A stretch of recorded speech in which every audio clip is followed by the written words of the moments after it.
For the healthy living, meron tayong carrots yan, pipino, slice of lemon, watermelon, and dragon fruit.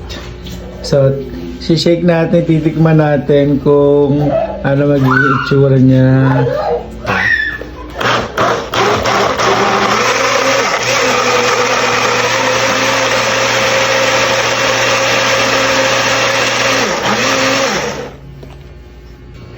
Here it is! Tikman na natin, mga ka-husky!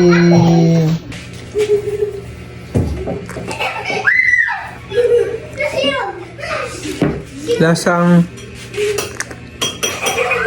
lemon na ito. Lemon yung nalalasahan ko eh. Papaya. Papaya ba yun? Pero alam nyo, kagabi minom din kami nito. Grabe yung poop ko kinabukasan, napaka-smooth lang. Kaya napaka-healthy nito, cleansing. Para siyang detox din sa gabi. Tapos kinabukasan magpupup ka ng maayos. So, try nyo na mga ka-husky.